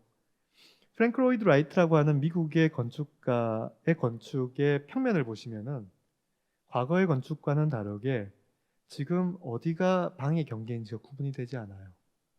사실 실제로 우리가 뭐 이 건축을 경험을 할 때는 이 평면이 보여주고 있는 이미지만큼 그렇게 연속적이지는 않습니다만 어쨌거나 이 라이트의 이러한 평면, 즉 모든 방들이 물론 우리가 구획할 수 있어요. 그러나 그 방들과 방들 사이가 사실은 벽의 존재가 안 느껴질 정도로 점으로 변화되었고 특히나 그 벽이 부서지기 시작했다고 하면 가장 전략적으로 부서진 곳은 방과 방이 만날 때 그 코너 부분이 코너라고 하는 거는 이 벽과 이 벽이 만나는 이 부분이 사실은 이 상자를 정의하게 되잖아요. 근데 이게 상자가 아니려면은 사실 여기 중앙을 허물면 안 돼요. 가장 중앙을 허물면 문이죠. 상자 건축에도 문은 있었죠. 그러나 이게 상자가 아니기 위해서는 이 코너를 허무는 순간 나는 그냥 스크린과 같은 벽들이 서 있고 계속 끊임없이 흘러가게 될 겁니다. 조금 다른 예로 보면은 그러니까 히치코크는 라이트의 건축을 열린 평면이라고 해요. 오픈 플래닝. 은 1차 세계대전까지 유럽이 얽매여 있었던 전통적인 주택의 답답함, 닫힌 방에 의한 건축을 부수었다. 그 닫힌 방은 아까 투시도에 가장 최적화되어 있는 공간이죠. 그는 또한 닫힌 블럭이 아닌 자유로운 3차원 평면으로 설계하는 첫 번째 건축가였다.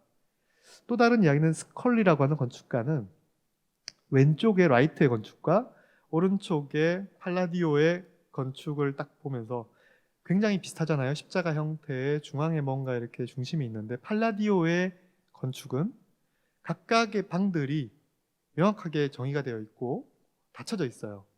그리고 중앙이 뚫려 있어요. 문으로서.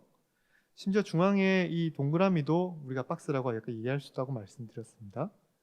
근데 왼쪽에 지금 라이트의 건축은 각각의 방들이 만날 때 이 코너 부분이 최대한 비워져 있어요. 그리고 중앙이 오히려 꽉 막혀 있어요. 팔라디오의 건축은 중앙이 비어져 있는데 스콜리에 따르면 팔라디오의 빌라 로툰다의 중심은 빈 공간이기 때문에 인간이 거기 중심에 있다면 라이트의 경우는 중심이 오히려 단단한 메스고 인간은 그 메스 주변을 돈다. 즉 주변 메스는 지금 사실은 벽난로입니다. 벽난로가 사실은 건축에서 심장과 같은 역할이다. 뭐 이런 건축의 어떤 신화가 있어요. 그래서 라이트의 건축에서 보면은 중앙에 벽난로인 경우 많거든요. 근데 그 벽난로가 사실은 벽에 있어야지 벽난로잖아요. 근데 여기는 벽난로가 아니라 오브제인 거예요. 그리고 사람은 벽난로 주변을 오브제 주변을 도는 것처럼 끊임없이 순환할 수가 있는 거겠죠. 데스틸의 대표 주자는 사실은 몬드리안입니다만 건축가 테오 반 데스 부르그 또한 화가 출신이고요. 근데 건축 작업도 많이 했기 때문에 이 반데스 부르그의 몬드리안의 영향을 받은 러시아 댄스의 리듬이라고 하는 어떤 이미지를 보시면 사실은 이 이미지가 추상화가 아니라 사실은 추상화된 그림이에요. 형상이 있고 즉 처음에 지금 보시는 것처럼 어떤 무용수의 동작이 있었다가 이 동작이 나름의 원칙들이 있었겠죠. 직각체계 등등으로 각각의 요소들이 더 이상 어떤 중심이 있고 아니면 중심이 아닌 것이 있는 것이 아니라 다 동질적이다. 다 똑같은 위상을 가진다. 뭐 이런 이론들이 있어요. 그게 중요한 것은 아니고요. 그러나 이런 것들이 점점점 분해되고 있는 것을 볼 수 있어요. 파편화되고 있는 걸 볼 수 있어요. 결국은 아까 맨 처음 왼쪽에 위에 있는 그림은 우리가 어떻게 보면 지금 닫힌 면의 그림이에요. 닫힌 방의 건축의 평면이에요. 그러나 지금 맨 밑에 있는 건축 그림은 추상화이면서도 또 한편으로는 열린 평면이겠죠. 저러한 형태를 갖고 있는 건축들이 데스틸의 건축일 겁니다. 지금 보이시는 것처럼 20년도에 지어진 건축은 겉에 있는 각각의 면들이 다 쪼개져 있어요. 다 박스가 파괴가 된 거겠죠. 그 내부를 보시면은 내부에 각각의 슬라이딩 도어들로 내부 공간들이 닫혀질 수도 있지만 그것이 열렸을 때 박스가 파괴가 되는 것을 직접 내가 시뮬레이션 해볼 수도 있는 거겠죠. 근데 묘한 것은 지금 이 각각의 칸막이 슬라이딩 도어들이 90도로 만나요. 즉 모퉁이를 부서뜨리는 방식으로 만나는 거죠. 이런 방법들은 사실 굉장히 문제가 많습니다.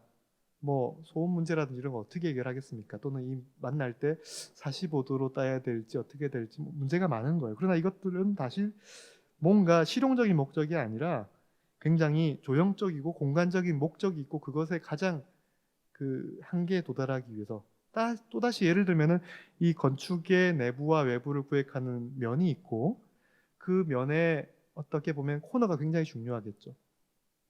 코너의 기둥을 한쪽으로 빼고 그러면은 그 코너는 유리로 처리해야 될 거예요. 굉장히 골치 아파요, 사실은.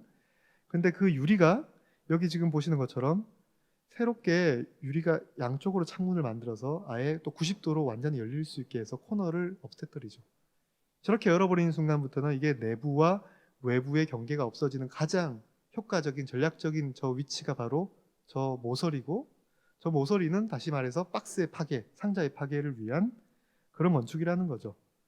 마지막으로 열린 건축을 보면은 그러니까 저런 것들 다 열린 건축이라고 얘기할 수 있는데 아까 알프레드 바의 큐비즘과 추상 그림, 추상 예술의 한 페이지를 보시면은 반데스부르크의 그림과 밑에 이제 그로피우스라고 하는 건축가의 파사드가 굉장히 비슷하고 그 다음에 오른쪽 위에 있는 미스 반데로에라고 하는 건축가의 또 평면이 되게 비슷해요. 이 평면에 보시면은 뭐 지금 코너가 만나고 있는 부분들은 어쩔 수 없이 있습니다만 최대한 지금 각각의 코너들이 부서져서 열려져 있는 것을 볼 수가 있어요. 미스 반데로에는 나는 공간을 닫아야 한다는 습관적 원리를 포기했고 방들 대신에 그 열려져 있는 연속적인 공간의 효과들을 추구했다라고 이야기를 하고요. 나중에 20여 년 뒤에 미국에서 판스워스 하우스라고 하는 정말 투명한 유리 박스의 건축을 할 때 저 건축의 평면을 보시면 지금 그 내부에는 하나도 막혀 있는 방들이 없어요. 그 중앙에는 각각의 공간들의 기능들을 해결해 주는 어떤 집합체가 있긴 하지만 칸막이들이 없는 거죠. 우리는 저기에 들어갔을 때 저 중앙에 있는 아까 라이트의 벽난로처럼 그 공간을 주변으로 끊임없이 돌 수 있는 공간이 있고, 반대로 의하면은 자유평면에서 이때 자유평면 또는 열린평면 이런 표현들이 나와요. 닫힌 요소들은 그러나 늘 필요하고, 그때 바로 이 중앙에 있는 부분이겠죠. 화장실 등등. 이 요소들은 외벽으로부터 떨어져야 한다. 외벽으로부터 떨어져야 된다라고 하는 것은 모퉁이를 안 만들겠다는 얘기입니다. 그랬을 때 여기에 보시면은 심지어 저 중앙에 있는 저 요소는 천정으로부터 최대한 떨어져야 되는 거죠. 저것이 마치 옆에 있는 책상이나 의자들이 그냥 오브제, 정말 독립되어 있는 오브제인 것처럼, 그리고 건축은 그냥 하나의 그냥 공간일 뿐인 거예요. 여러 공간의 집합이 아니라 하나의 공간인 거죠. 르꼬르비지에의 빌라 사브아도 마찬가지입니다. 저 내부의 박스의 내부는 사실은 하나의 동일한 표현의 연속적인 공간이고요. 그 내부에는 각각의 기둥이든 계단이든 경사로든 아니면 여기 왼쪽 밑에 오른쪽에 보이는 뭐 세면대든 독립적으로 만들어져야 될 것이고, 르꼬르비지에는 나중에 자기 건축에다가 어떤 사진을 찍을 때 이런 묘한 사진을 남깁니다. 자기의 오브제들, 모자, 담뱃갑, 선글라스 등을 하얀 수평면 위에다 올려놓고 있고, 이것이 마치 이러한 정물화죠. 정물화. 이 정물화가 뒤에 있는 건축의 오브제들이 펼쳐져 있는 것과 같은 원리를 갖고 있다라고 하는 것이고, 그 배경에서는 다시 한번 아크로폴리스가 등장을 해요. 아크로폴리스라고 하는 것이 언덕 위에 파르테논, 에렉테움 등등의 요소들이 각각은 대칭적이고 뭔가 의미가 있는 오브제들인데 그 배치들이 굉장히 비규칙적이고, 그러나 거기서 우리는 마음껏 산책을 하는 거예요. 이러한 이미지가 바로 근대 건축가들이 추구하는 것이고, 나중에 어떻게 보면 가장 현대적인 건축 사례로 일본의 사나라고 하는 그룹이 로잔의 로잔 연방공대 로렉스 러닝 센터라는 건축, 굉장히 복합적인 프로그램이 있는데 여기에 하나의 공간을 제시를 하고 그 공간을 휘게 만들죠. 그리고 그 내부는 이제 막힘없이 다 뚫려 있는 거예요. 물론 이 중앙에 중정들, 빗구멍들이 필요할 것이고, 그 빗구멍들의 간격으로 인해서 각각의 공간들의 경계는 만들어지죠. 또한 내가 이 공간과 저 공간 사이에 어떤 시각적인 어떤 커튼 같은 것들, 효과들 만들어질 거예요. 왜냐하면 내가 어느 중정, 유리 중정입니다만 그 중정을 통해서 다시 또 반대쪽 중정의 유리면을 통해서 또 보여지는 거니까 굉장히 투명하다라고 얘기할 수는 없지만은, 게다가 또 천정과 바닥판이 동일한 각도로 휘어져 있잖아요.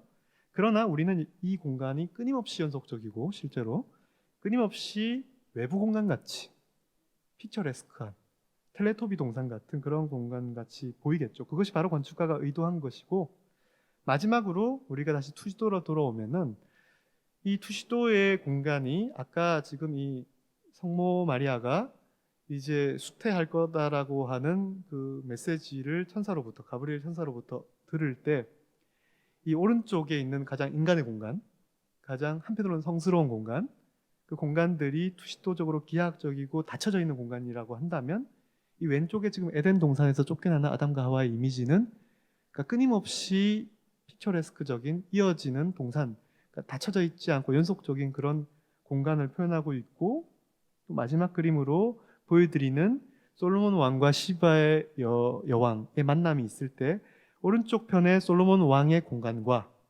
왼쪽에 어떤 이교도로서의 시바 여왕의 공간, 이 공간의 차이가 있는 거죠. 투시도가 지배하는 공간과 투시도가 지배하지 않는 공간.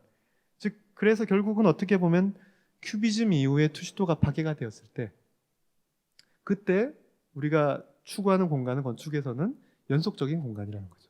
물론 그렇다고 해서 닫힌 체계의 건축이 사라졌다는 것은 전혀 아닙니다만, 1년에 이런 새로운 건축들이 등장하기 시작했고, 그런 건축들은 궁극적으로는 이렇게 끊임없이 연속적인 공간을 추구할 수밖에 없는 것이고 그런 것들이 그러니까 예술 운동과 같이 맞물려 있어 만들어지는 것이지 단순하게 건축가가 기능을 위해서 이렇게 열어놓지도 않고 또는 어떤 기술적인 문제에 해답으로서 이렇게 만들진 않는다는 거죠. 그런 것들을 수용해야 되는 것은 분명합니다만 또 다른 어떤 그런 문제의식들은 한편으로 굉장히 예술과 공유할 수 있는 문제의식들이 있고 그런 것들이 옛날부터 지금까지 쭉 이어져 있는 걸 볼 수가 있고요. 다음 시간에 말씀드릴 이제 1945년 이후에 어떤 그러니까 구성의 아직까지는 구성의 이야기입니다. 근데 이제 더 이상 구성으로 이야기할 수 없는 어떤 예술 운동과 또 현대 건축들 위주로 한번 1시간 반짜리 또 강의를 준비를 해보겠습니다. 감사합니다.